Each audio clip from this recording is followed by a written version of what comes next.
శ్రోతలకు నమస్కారం. మన ఛానల్కు స్వాగతం. బారిస్టర్ పార్వతీశం 23వ భాగం. రచన మొక్కపాటి నరసింహశాస్త్రి గారు.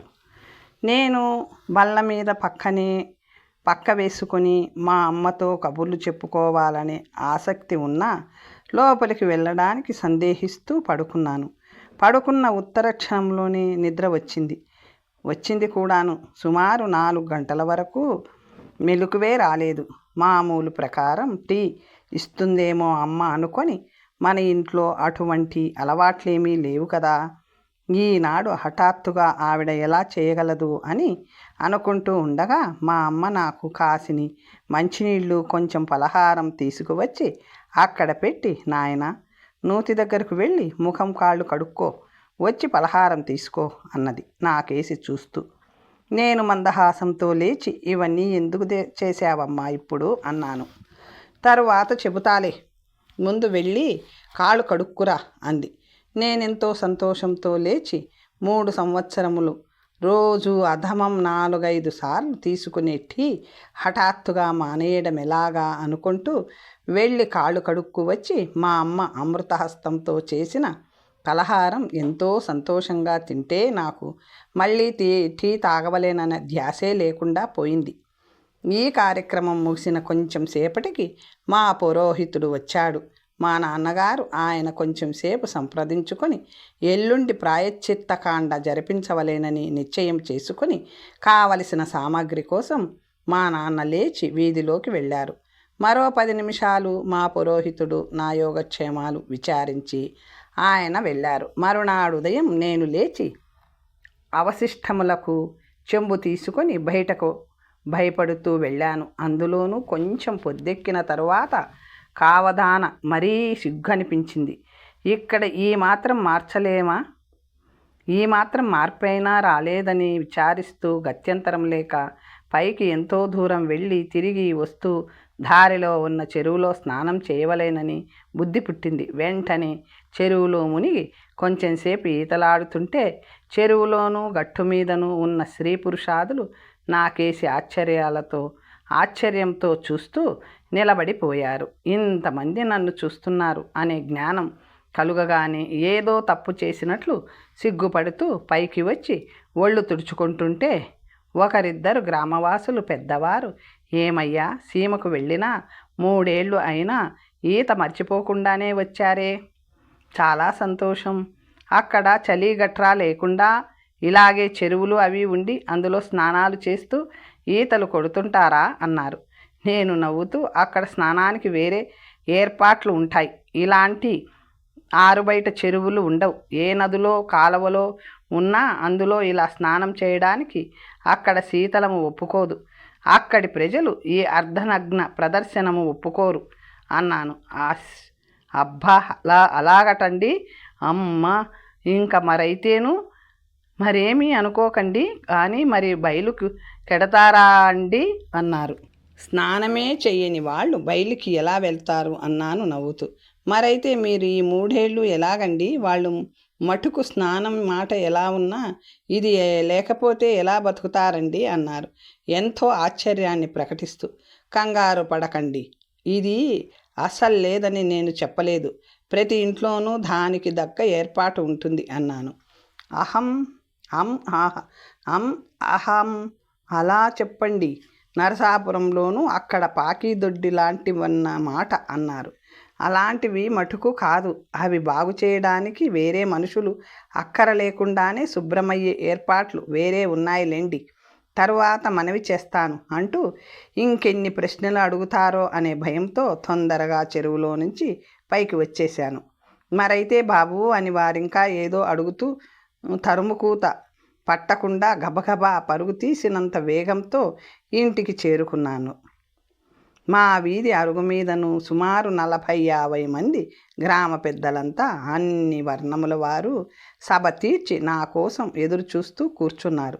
చచ్చానురా దేవుడా, అక్కడ తప్పించుకున్నా ఇక్కడ తప్పేటట్టు లేదు. వీళ్ళు ఏవేవో చచ్చు ప్రశ్నలు వేసి నన్ను వేధించుకు తింటారు కాబోలు అని హడలిపోతూ వారందరూ లేచి నమస్కరిస్తూ మందహాసం చేస్తుంటే కూర్చోండి, ఇప్పుడే వస్తా అంటూ లోపలికి వెళ్ళి తడి బట్టలు విడిచి ఆరవేసుకొని చొక్కా తొడుక్కోబోతూ ఉంటే మా అమ్మ నేనేమీ అడక్కపోయినా కమ్మని నేతి పెసరట్లు 4 ఒక వెండి కంచంలో పెట్టి మంచినీళ్లు ఒక చెంబుతోనూ ఒక గిన్నెలో పాలు తీసుకువచ్చి అక్కడ కింద పీట వేసి అమర్చింది.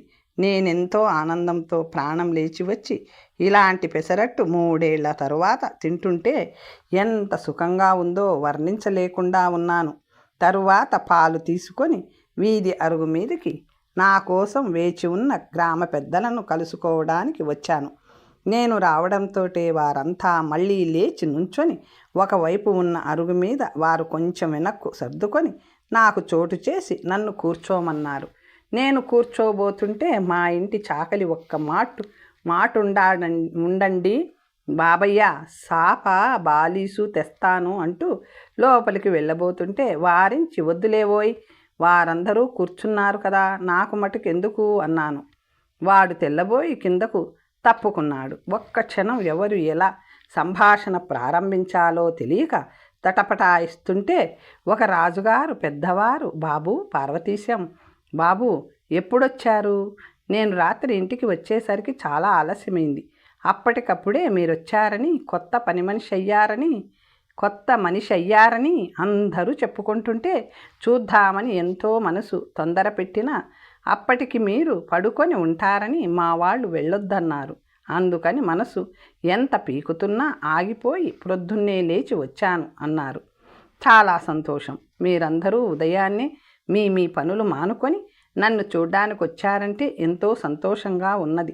ఏమిటి విశేషాలు? ఈ ఊరు వదిలి మిమ్మల్ని అందరినీ విడిచిపెట్టి ఎక్కడో దూరదేశానికి వెళ్ళిపోయినా నా ప్రాణం తరచూ ఇక్కడ తిరుగుతూ మిమ్మల్ని అందరినీ చూస్తూ మీతో మాట్లాడుతూ ఈ వీధులంటా పొలాలంటా కాలవగట్టలంటా తిరుగుతున్నట్టే ఉండేది. మీరందరూ క్షేమంగా ఉంటున్నట్టయినా కాలమానం వ్యవసాయాలు బాగున్నవి కదా అన్నాను.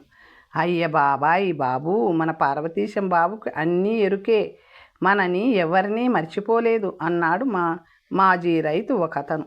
అక్కడ అంతా కొత్త కామోసేమండి అని ఓ యువకుడు అడిగాడు. అవునోయ్, అంతా కొత్తే మరి అన్నాను. మరైతే ఎలాగండి బాబయ్య అన్నారు. ఇంతలోనే అక్కడ అందరూ ఇంగ్లీషే మాట్లాడతారా, లేకపోతే మన భాష కూడా ఉంటుందా అని అన్నాడు ఒకతను. అయ్య బాబాయ్ బాబు, మరి చిన్న పిల్లల మాటేంటండి, వాళ్ళకి ఇంగ్లీష్ వస్తాదా అండి అన్నాడు మరొక ఆసామి. నేను నవ్వుతూ, తల్లిదండ్రులు మాట్లాడే మాటలే కదా పిల్లవాళ్ళు నేర్చుకునేది, పెద్దవాళ్ల మాటలు చిన్నవాళ్ల పాటలు అనే సామెత కూడా ఉన్నది కదా మనలో అన్నాను.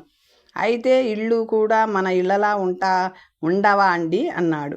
ఇలా ఉండవు, కానీ అక్కడ శీతల దేశం కనుక వీధి అరుగులు మీద కూర్చుని కబుర్లు చెప్పుకోవడం, అక్కడే పడుకోవడం లాంటివేవీ ఉండవు అన్నాను. ఇంతలో గుండెలు పగిలిపోయినట్టు వీధి అరుగులే ఉండవా అండి అన్నాడు. ఉండవన్నాను. మరైతే మొహాలు గట్రా కడుక్కోవడం ఎలాగండి అన్నాడు. ఏమో తెలియదు, కానీ అందుకనే కాబోలు చాలామంది అక్కడ మొహాలు రోజు కడుక్కోవడం అంటూ ఉండదన్నాను. ఏమిటేమిటి అంటూ ఒక రాజుగారు గోడని జార్లాపడి ఉన్నవాడు నిఠారుగా కూర్చొని మొహాలు కొడుక్కోరు, ఆరి వీళ్ళ మొహాలు మొహాలే కడుక్కోకపోతే ఇంకేం కడుక్కుంటారు, ఆ పాచి నోటినే అన్నీ తినడం తాగడం అన్నమాట. అయ్యా వీళ్ళ మొహాలు తగలయ్యా, అదేమి దేశం అయ్యా పార్వతీశం బాబు, ఆ పాడు ఎక్కడ దొరికిందయ్యా నీకు వెళ్ళడానికి అన్నాడు ఆయన గుండె బాదుకొని. ఏదో ఒక్కొక్క దేశానికి ఒక్కొక్క అలవాటు ఉంటూ ఉంది. ఎక్కడ దాకానో ఎందుకు మన పక్కనున్న తమిళ సోదరులు నాలుక గీసుకోరు, అలా అని వాళ్ళ మొహాలు తగలేస్తామా, నాలుకలు కోసేస్తామా? వారిలో ఎంతమంది విద్వాంసులు, మేధావులు, పండితులు, వేదాధ్యయనం చేసినవారు ఎంతమంది లేరు గనక. మరైతే బయళ్లకు వెళ్ళడానికి బయళ్ళేనా ఉంటాయా అండి అన్నాడు ఎంతో దీనంగా ఒకతను. ఆ క్షణంలో ఆ అవసరం తనకు కలిగినట్లు నేను కొంచెం నవ్వుతూ, బేళ్ళు గుట్టలు కొండలు కావలసినన్ని ఉంటాయి, కానీ అక్కడ ఇలాంటి పనులు చేయడానికి వీల్లేదు, ఎవరు చేయరు కూడాను అన్నాడు. ఇదెక్కడి చావొచ్చిందండి? పొద్దున్న చేయవలసిన రెండింటికి వీలు లేకపోతే వాళ్ళెలా బ్రతుకుతున్నారు? మీరెలా బ్రతికి బయటపడ్డారు అన్నాడు మరొక ఆయన. నేను సమాధానం చెప్పే లోపుననే బయళ్లలో బయలుకి వెళ్ళకూడదంటారు. కాలువల్లోనూ నదుల్లోనూ జలకాలాడకూడదన్నారు. ఇంకేంటి చెయ్యొచ్చును అన్నాడు ఒక ఆసామి. జీవితంలో చేయడానికి ఈ మూడు తప్ప మరేమీ లేనట్టు బయట కొన్ని పనులు చెయ్యకూడదన్నాను. కానీ అసలు చెయ్యరని నేను అనలేదు కదయ్యా. ఏమి చెయ్యకూడదన్నాను? ఏమి చెయ్యకపోతే ఎలా బ్రతుకుతారు? వారి వారి అవసరాలకు దేశం కాలం ఆలోచించుకొని తగిన ఏర్పాట్లు చేసుకుంటారు. వాళ్ళు పొద్దున్నే లేస్తారు, అవశిష్టాలు తీర్చుకుంటారు, భోజనాలు చేస్తారు, ఇళ్లలోనే ఉంటారు అనే మాట పూర్తి కాకుండానే అయితే పెళ్ళిళ్ళు అవి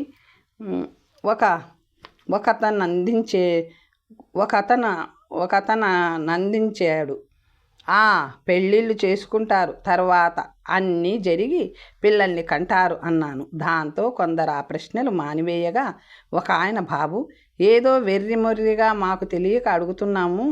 అక్కడ పద్ధతులు అవి ఎలా ఉంటాయో, జీవితం ఎలా సాగుతుందో, వాళ్ళ సాంసారిక పద్ధతులు ఎలా ఉంటాయో కాస్త మీరు విస్తరించి చెబితే వినవలేనని కుతూహలంగా ఉన్నది అన్నాడు. అలాగే చెప్పడానికి నాకేమీ అభ్యంతరం లేదు. ఆ కథంతా ఇప్పుడు ప్రారంభిస్తే కొండవీటి చేంతాడులాగా ఎంతో పొడుగై సాయంత్రం దాకా పడుతుంది. మనము భోజనాలు బొట్లు మానుకొని ఓపిగ్గా కూర్చుందామంటే చెప్పడానికేమీ అభ్యంతరం లేదన్నాను. దాంతో అందరికీ ఉత్సాహం సగం చచ్చింది. అయినా ఊరుకోకుండా ఒక ఆసామి, బాబయ్య అక్కడ అందరూ తెల్లగానే ఉంటారా అండి, లేక మనలాగా కూడా ఉంటారా అన్నాడు. నా బోటిగాళ్ళు మనవాళ్లే వాళ్ళైనా అక్కడికి వెళ్ళిన వాళ్ళు తప్ప తక్కిన వాళ్ళంతా తెల్లగానే ఉంటారు. అయితే పిల్లలు కూడా తెల్లగానే ఉంటారా అండి అన్నాడు. ఓరి వెర్రివాడా, తెల్లవాళ్లకు తెల్లపిల్లలు పుట్టకపోతే నల్లవాళ్ళు ఎలా పుడతారయ్యా? అలాగే ఎక్కడో 100కో 1,00,000కో పుట్టి ఉంటే అక్కడేదో తిరకాసు జరిగిందన్న మాటే అన్నాను. అక్కడున్న వాళ్ళంతా గొల్లున నవ్వారు. ఆ ప్రశ్న అడిగిన ఆసామి నా సమాధానంలో ఉన్న అంతరార్థం గ్రహించలేకపోయాడు. పాపం అందరూ లేవబోతున్నారు. ఒకతను చటుక్కున, బాబయ్య మరి భోజనం మాట ఏంటండి? అక్కడందరూ భోంచేస్తారా అండి అన్నాడు. అన్నం కాదు కానీ అంటుండగా, పోనిద్దు ఒరే, ఏదో గడ్డి తింటారు, మనకెందుకు? ఏ గడ్డి తినకపోతే ఇక్కడికొచ్చి మన నెత్తిని ఎందుకు కూర్చుంటారు? తిండి ఉంటే అసలు ఇక్కడికి ఎందుకు వస్తాడు? ఇంగ్లీషోడు వచ్చినా, అరవోడు వచ్చినా, ఎలకలాడు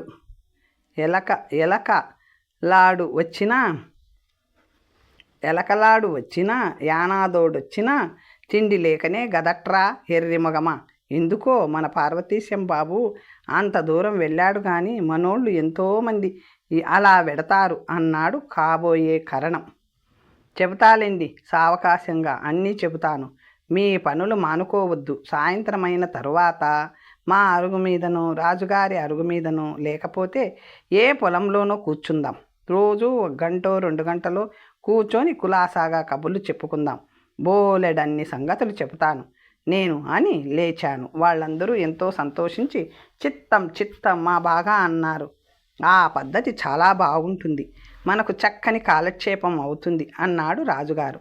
అందరూ సెలవు తీసుకొని ఎవరి పనుల మీద వారు నాకు వినబడేటట్లు నన్ను మెచ్చుకుంటూ స్తోత్రం చేస్తూ చక్కా పోయారు. మరునాడు బోలెడంత హంగామా. తెల్లవారి లేచేసరికి నా దంతదావనాదికం ముగించుకొని స్నానం చేద్దామనుకుంటుండగా మా పురోహితుడు చక్కా వచ్చాడు. ఆయన్ను చూడగానే ఈవేళ జరగవలసిన ప్రాయశ్చిత్త కాండ జ్ఞప్తికి వచ్చింది. ఆయన లోపలికి వస్తూ, బాబు పార్వతీశం అవశిష్టాలైనాయా అన్నారు.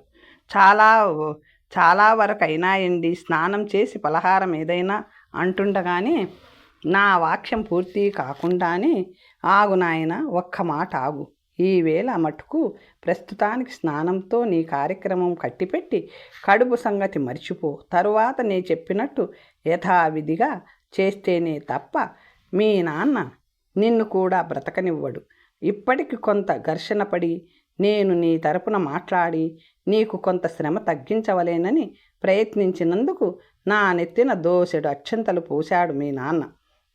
కవి చాలు. ఈ వేళకు ఇంకనేమైనా హెచ్చుతగ్గులు వస్తే అవన్నీ నీ నెత్తిన పడతాయి. నేను చెప్పలేదు అనుకునేవు గనుక అన్నారు ఆయన. అయితే పొద్దున్నే పరగడుపునే ఇన్ని అక్షింతలు మీ నెత్తినెందుకు వేశారు మా నాన్నగారు అన్నాను. మరేం లేదు, ఆయనకు అవన్నీ యథాశాస్త్రీయంగా జరగాలి. అందుచేత ముందు నాకు కాదు, నీ బుర్రకు కళ్యాణం చేయించమన్నారు. అది ఇప్పుడు అవసరం లేదని, ఈ కాలం కుర్రవాళ్లకు, అందులోనూ విదేశీయానం చేసి వచ్చిన నీ బోట్లకు అసలే కుదరదని, అది చేయించకపోయినా తరువాయి కాండకు ప్రత్యవాయము ఏమీ లేదని నచ్చచెప్పాను. అందుకని తల చిల్లులు పడేటట్లు ఇన్ని అక్షింతలు నా బట్టతలను పడ్డాయి. ఏం చెయ్యను, చేసుకున్న తరువాత అనుభవించక తప్పుతుందా? అలా అనుకునే ఇంటి ఆవిడతోటి, బయట మీ నాన్నలాంటి వాళ్ళతోటి కాలక్షేపం చేసుకువస్తాను అన్నాడు ఆయన. అయితే నాకో గండం తప్పించారన్నమాట. మరి నాదో ప్రార్థన. తరువాత జరగవలసిన ప్రాయశ్చిత్త కాండ సాధ్యమైనంత త్వరలో ముగించి నా బ్రాహ్మణ్యం నాకు మళ్ళీ ప్రసాదిస్తే చాలా సంతోషిస్తాను అన్నాను. దానికి ఆయన, అదేదో 3 రోజులు జరగవలసినది ఒకటున్నది. ఇందులో నుంచి నిన్నెలాగో సూక్ష్మంగా పైకి లాగుతాను, కానీ ఆ 5 రోజులకు త్వరలో సిద్ధపడమని నా హెచ్చరిక. ఎటొచ్చి ఇందులో కూడా ఒక చిన్న తిరకాసుంది. నీవా దేశాల్లో ఏ తిళ్ళు తిన్నావో దానికి కొంచెం నాలుక మీద చురకయున్ను పడుతుంది. అది కాదనడానికి వీలు లేదు అన్నాడు. నిజమే సుమండి, వీలెలా ఉంటుంది? మీరు నా నాలుక కాల్చిన తరువాతే అన్నాను. అది కాదయ్యా, హడలిపోక. అలాగు ముందు జరగవలసింది బోలెడంతా ఉండనే ఉంది. మన వాళ్ళు ప్రతిదానికి యథాశక్తి అని, లఘు ప్రక్రియలని, బోలెడండి సదుపాయాలు నీలాంటి వాళ్ళ కోసం చేసే ఉంచారు. మాటకు ముందు ఇది పనికిరాదని, అది పనికిరాదని నీలాంటి వాళ్ళు మమ్మల్ని వేధించుకు తినడమే కానీ, త్రిరాత్ర వ్యవహారానికి వచ్చేటప్పటికి ఒక్కడు మాట్లాడితే ఒట్టు. వీలైతే మళ్ళీ అది కూడా పంచరాత్రం చేయమంటారు కూడాను అన్నారు.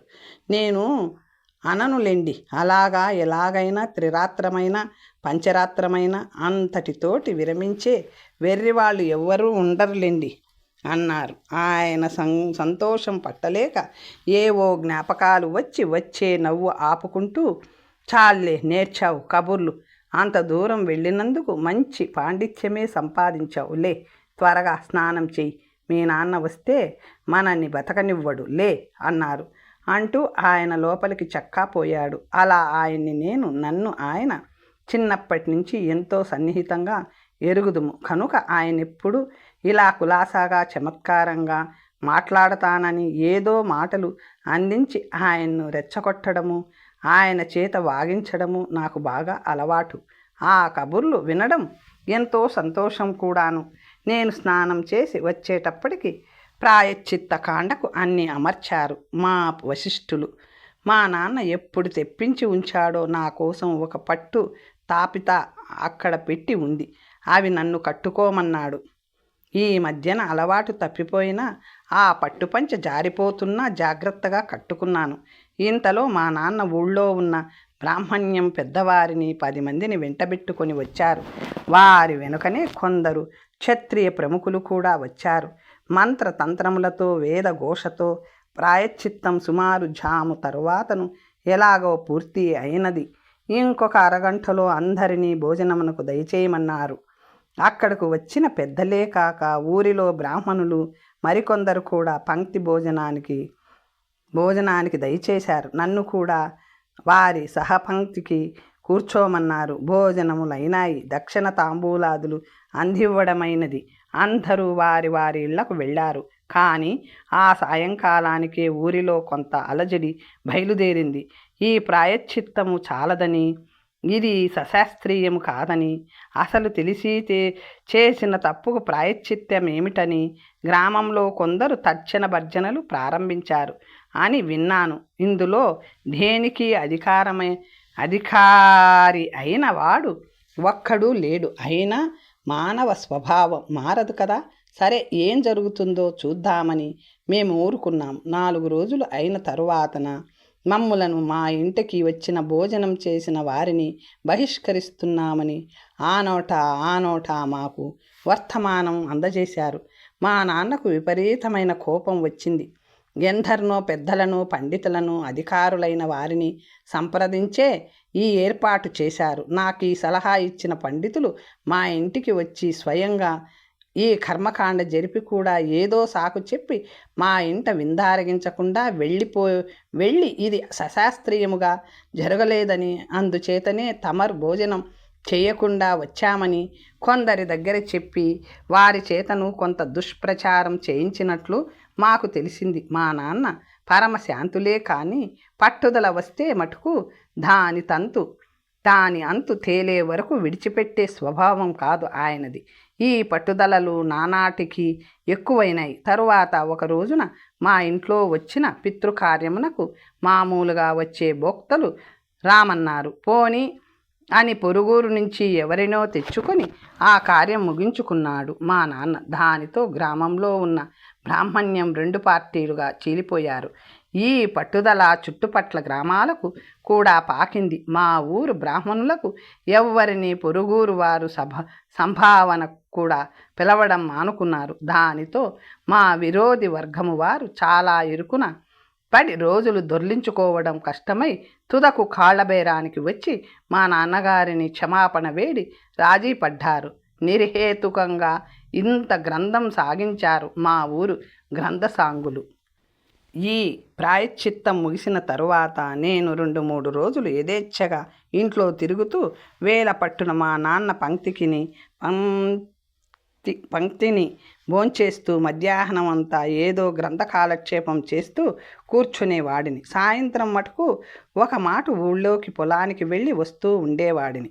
ఉదయం సాయంకాలం ఎవరో ఒకరంటే ఒకరు కాదు, ఓ 10 మందికి తక్కువ కాకుండా వచ్చి కూర్చుని బాబయ్య అక్కడి సంగతులు ఏమన్నా చెప్పండి అనేవారు. రోజు ఏం చెప్పను, నా మొహం చెప్పడానికి ఏమీ లేదు, దయచేయండి అని వాళ్లకు ఉత్సాహభంగం చేయడము ఇష్టముండేది కాదు నాకు. అందుకని ఏం చెప్పమంటావయ్యా, పోనీ మీరేమైనా అడిగితే దానికి సమాధానం చెప్పే ప్రయత్నం చేస్తాను అన్నాను. వెంటనే అయితేనండి, అక్కడ మీకు భోజనం ఎలాగండి? అక్కడ ఏమన్నా మన హోటళ్ళు ఉన్నాయా, లేకపోతే మీరే వండుకునేవారా, ఏం చేసేవారండి అన్నాడు ఒకతను. మన హోటళ్ళు లేవు, నేను వంట చేసుకోలేదు, ఒక వంటావిడను మటుకు సంపాదించాను అన్నాను. ఏటేటి మనోరేనండి, బెమ్మర్లేనటండి అన్నాడు. కాదు బాబు, అంత అదృష్టమా నాయన, మనోరు కాదు, బెంబర్లు కాదు, ఇదిగో చూడు, ఎవరితోటి చెప్పకు, ఓ దర్శానమ్మని సంపాదించాను అన్నాను. అయ్య బాబోయ్ బాబు, భలే ఓరండి, అవునులేండి, మీరు మటుకు దొరలా లేరా? అంచేత బాబు నిజంగా అమ్మేనేటండి, భలే పనిచేశారండి, మన ఊళ్ళో పెద్ద పెద్ద కలెక్టర్లకే దొరకరు గందా, మరెట్టా పట్టేశారన్నమాట, భలే మా దొడ్డ మాట చెప్పారండి అంటూ కొంతసేపు వాడిలో వాడు నవ్వుకుంటుంటే పక్క వాళ్ళు కూడా నవ్వుతూ నిజమేనటండి అన్నాడు ఒక కుర్రవాడు. నిజంగా సత్యప్రమాణంగా నిజమే, దొరసానే దొరికింది, అది ఎక్కువ కష్టపడకుండా ఖర్చు లేకుండానే దొరికింది. నేనున్నాళ్ళు అక్కడ హాయిగా వేళకు ఇంత ఉడకేసి పడేసేది. ఇక్కడికి వచ్చేటప్పుడు నాతోటి వస్తానంది కూడాను. తీసుకువద్దామని అనుకున్నాను మీకందరకు చూపించడానికి. తీరా తీసుకువస్తే మీరంతా మీ పనులు మానుకొని మా పనులు చేసుకోనివ్వకుండా ఆవిడని చూస్తూ కూర్చుంటారని భయం వేసి తీసుకురాలేదు అన్నాను. అయ్యో ఎంత పని చేశారండి, మా మంచి ఛాన్సును పోగొట్టారు బాబు అని వాళ్ళు వాపోయారు. ఒక్క మాట మేము కూడా ఆ యమ్మను చూసి సంతోషించేవాళ్ళం గందా అన్నాడు ఎంతో ఆశాభంగమైనట్టు. మళ్ళీ ఇంకొకడు అందుకొని, అయితే మీరున్నవాళ్ళు ఒక్క మనిషేనా అండి, లేకపోతే అతని వాక్యం పూర్తి కాకుండానే నా ప్రాణానికి ఒకటి చాలదా అన్నాను. చాలెద్దురు, మంచి వయసులో దొరలా ఉన్నారు, మీకేమండి అన్నాడు. నాకు ఏమీ లేదు, నీకు ఏమీ లేదు కానీ అని అంటుంటే ఇంకొక అతను అందుకొని, అయితే ఆవిడకి మన వంట వచ్చా అండి అని లాయర్ ప్రశ్న వేశాడు. వాళ్ళు మన అన్నమే తింటారండి అని ఇంకొకడు అడిగాడు. తినరు బాబు, తినరు. మన అన్నం వాళ్లకు ఎలా దొరుకుతుంది? మన అన్నం, మన పప్పు, మన కూరలు చచ్చినా ఎన్ని జన్మలెత్తినా ఇక్కడ పుడితే తప్ప దొరకవు. అందుకని నేను కొంత శ్రమపడి కొత్త కోడలికి అన్నీ చెప్పినట్లుగానే ఆవిడకు నేను అన్నీ ఓపికగా నేర్పాను. అంతేనా అండి అన్నాడు ఒకడు. నాకు కావలసింది అంతే. అదేదో నేర్చుకున్నంత నేర్చుకొని చేసి వెడుతుండేది. మన వాళ్ళందరికీ అదే పద్ధతి. మేము అద్దెకి ఉన్న ఇంటివారే ఈ సహాయం చేస్తుండటం అలవాటు. మా ఇంటి యజమానురాలికి 2 పిల్లలు కూడాను అన్నాను. దానితో వాళ్ళు ఉత్సాహం తగ్గింది. అయితే మన భోజనానికి వారి భోజనానికి తేడా ఏమిటండి అని ఒక కుర్రవాడు అడిగాడు. మొదటి సంగతి, నా బోట్లు శాకాహారులు కదా, వాళ్ళందరూ ఆబాల గోపాలం మాంసాహారులే అన్నాను. అయితే ఆ చేత్తోటి చేసేదా అండి మీకు అన్నాడు ఒకతను. ఆ చేత్తోటి చేయక దానికోసం వేరే చెయ్యొకటి సంపాదించి వంకిని తగిలించి అవసరం వచ్చినప్పుడు చెయ్యి ఉపయోగిస్తుందనుకున్నావా అన్నాను. అందరూ నవ్వారు. ఆ కుర్రవాడు కొంచెం చిన్నబుచ్చుకున్నాడు. అయితే పొద్దున్నే లేచి మనకు మళ్ళీ స్నానం గట్రా చేస్తారా అండి అన్నాడు ఇంకొకతను. ప్రతి వాళ్ళు చేస్తారని చెప్పడం కష్టం. అది చలిదేశం కదా. బయటి చెరువుల్లోనూ కాలువల్లోనూ ఎవ్వరూ స్నానం చేయలేరు కూడాను. అందుచేత ఇంట్లో ఉన్న కుళాయిలతోటే వేడి నీళ్లతోటే స్నానం చేయాలి. అది సామాన్యులందరకు సాధ్యపడే విషయం కాదు. పెద్ద పెద్ద ఇళ్లల్లో ఉండేవాళ్లకు తప్ప తక్కిన వాళ్ళకి ఇది సులభం, సాధ్యం కాదు అన్నాను. మరైతే తమరోండి అన్నాడు ఇంకొకడు. నేనెలాగో దానికోసం వేరే ఛార్జీ కట్టి స్నానం చేస్తూ ఉండేవాడిని. మానకుండా ఇలాగే ఏవేవో వెర్రిమొర్రి ప్రశ్నలు అడుగుతూ నన్ను వేధిస్తూ ఉండేవారు. తెల్లారి లేచింది మొదలు రాత్రి పడక వరకు మనం చేసే ప్రతి పని గురించి వాళ్ళకన్నీ సందేహాలే.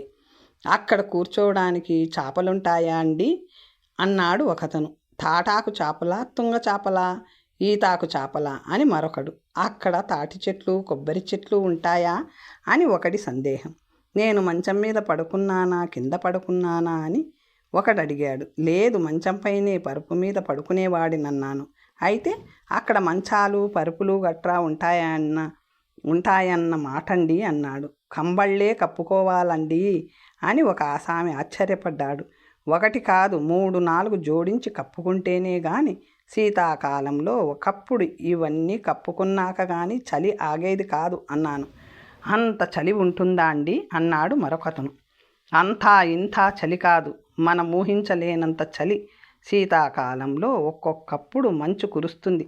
అంటే మనకు మంచు పడ్డట్టు నీటి బిందువుల్లా కాదు, ఆకాశం మీద నుంచి ఎవరో దూదిపింజలు తెల్లనివి కిందికి దిమ్మరించినట్టుగా పడుతుంది. అది నేల మీద పడ్డంతో కరిగిపోతుంది. కానీ ఒక్కొక్కప్పుడు నేల మీద కొన్ని అడుగుల మందంలో నిలిచిపోయి ఒక రకమైన శీతల వాయువు వీచి ఇదంతా ఘనీభవిస్తుంది. అంటే రాయిలా గడ్డకట్టిపోతుంది. అటువంటప్పుడు ఏరులు, నదులు కూడా గడ్డకట్టిపోవడం కద్దు. మేమున్న ప్రదేశం కంటే ఇంకా పైకి వెళితే అక్కడ ఇంకా శీతలం. 6 నెలలు చీకటి, 6 నెలలు వెలుతురును అన్నాను. బాబాయ్, 6 నెలలు చీకట్లో లేవకుండా, అవశిష్టాలు తీర్చుకోకుండా, తిండి తిప్పలు లేకుండా ఆ చీకట్లో ఎలా బ్రతుకుతారండి అన్నాడు.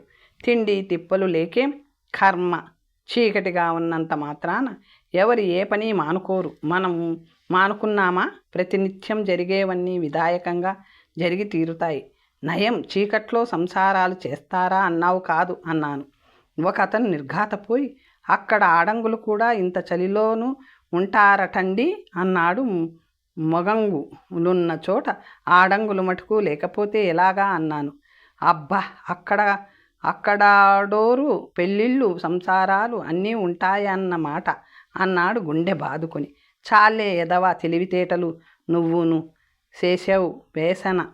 ఎలాగైతేనేం ఆడోళ్ళు ఆళ్ళకి పెళ్ళిళ్ళు, ఆళ్ళకి పిల్లలు లేకపోతే ఈ దొరలందరూ ఎక్కడి నుంచి వచ్చారనుకున్నావు వెధవా?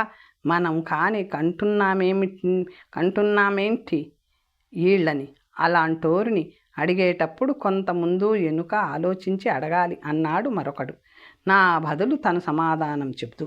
మొదటి ప్రశ్న అడిగినవాడు ఈ దెబ్బకు కిన్నుడై తల వంచుకొని కూర్చున్నాడు. ఇంకొక ముసలతను ఇంతసేపటి నుంచి మౌనంగా కూర్చున్నవాడు నా కేసి చూసి చేతులు జోడించి, బాబయ్య, ఒక్క సందేహం తమరిని అడగాలనుంది. ఇది అడగకూడని ప్రశ్నేనండి, అందుకనే భయపడుతున్నాను. తమరిని చూచి కాకపోయినా ఈ కుర్రనాగన్నలంతా ఏమన్నా అంటారని, నవ్వుతారని భయంగా ఉందండి అన్నాడు. పెద్దవాడవు, నిన్ను నే పుట్టినప్పటి నుంచి ఎరుగుదును. నీకంటే తెలివైన వాళ్ళ వీళ్ళందరూను. మనలో మనం కులాసాగా కబుర్లు చెప్పుకుంటున్నప్పుడు ఈ భయము సందేహము ఎందుకోయ్ కానీ అన్నాను. అలా చేతులు జోడించుకుని రహస్యం చెబుతున్నట్టు కొంచెం గొంతు తగ్గించి, అక్కడ ఆడోరు మనోళ్ళకి మళ్ళీ ఏమి అడుగుతాడా అని నేను హడలిపోతుంటే మనోళ్ళ మళ్ళీ నెల నెలకి బయటుంటారాటండి అన్నాడు. అందరూ గొళ్ళుమన్నారు. అతను కొంచెం చిన్నబుచ్చుకున్నాడు. పెద్దయ్యా, పెద్దవాడవు, అడగవలసిన ప్రశ్న అడిగావు. మనలో మాట వాళ్లే కాదు, ఏ దేశంలో పుట్టిన ఆడదైనా వయసు వచ్చిన తరువాత ఈ ధర్మం తప్పదు అన్నాను. వెంటనే ఊరుకోక, అంత చలిలో బయట ఎలా ఉంటారటండి అని మళ్ళీ అడిగాడు. చెప్పడం మర్చిపోయాను, వాళ్ళు బయటున్న లోపలే ఉంటారు అనగా మనకు మళ్ళీ దూరంగా కూర్చోరు, మామూలుగా ఇంట్లోనే ఉంటారు అన్నాను. అయితే ఆ 3 రోజులు వంట వగైరా అన్ని పనులు చేస్తారటండి అన్నాడు. వంట చేస్తారన్న సంగతి నాకు తెలుసు, తరువాయి పనులు చేస్తారో చేయరో నాకు తెలియదు. నువ్వు అడగనూ కూడదు అన్నాను. పోన్లేండి అడగను కానండి, మీ మడిసి కూడా మీకు వంట చేస్తే మీరు తినేవారా బాబయ్య అన్నాడు. ఆ రోజులన్న సంగతి ఎప్పుడూ చెప్పలేదు నాతో ఆవిడ. చెబితే ఏం జరిగేదో కానీ ఇంకా నువ్వు ఇలాంటి ప్రశ్నలు వేస్తే ఇంట్లోకి వినబడితే మా అమ్మ ఈ క్షణంలోనే బయటికి వెళ్ళగొడుతుంది. ఇలాంటి దోషాలన్నీ పోగొట్టుకోవడానికే మొన్న మా వాళ్ళు ప్రాయశ్చిత్తం చేయించారు. ఇవి తెలిస్తే మా వాళ్ళు మరికొన్ని ఊహించుకొని ఇంకా ప్రాయశ్చిత్తం చేసినా లాభం లేదని నన్ను ఇంట్లోంచే కాకుండా దేశం నుంచి తగిలేస్తారు అన్నాను. అందరూ ఒక్క మాటుగా గొళ్ళుమన్నారు. ఇంకొక తెలివైన కుర్రవాడు స్వతంత్రించి ధైర్యం చేసి, తమరక్కడ ఏం చేసినా అవి అన్నీ ఇక్కడ తెలిసినా మీ వారు వెళ్ళగొడతామంటే మేము ఒప్పుకోంలేండి, ఆ పూచీ మాది అని హామీ ఇవ్వడంతో ఒక మాట గుండెల మీద చెయ్యి వేసుకొని, థ్యాంక్ యూ, ఆ మాత్రం అభయం ఇచ్చావు, అంతే చాలు అన్నాను. వాళ్ళందరూ నవ్వుకుంటూ లేచి నిలబడి నమస్కరించి నా దగ్గర సెలవు తీసుకొని వెళ్ళిపోయారు. వాళ్ళందరూ పూర్తిగా వెళ్లకుండానే ఒక 10 మంది యువకులు, కొందరు నాతో చదువుకున్న వాళ్ళు నరసాపురం నుంచి వచ్చి నమస్కారం పార్వతీశం గారు అంటూ జై రమణ గోవిందో హరి అన్నంత హడావిడిగా వచ్చారు.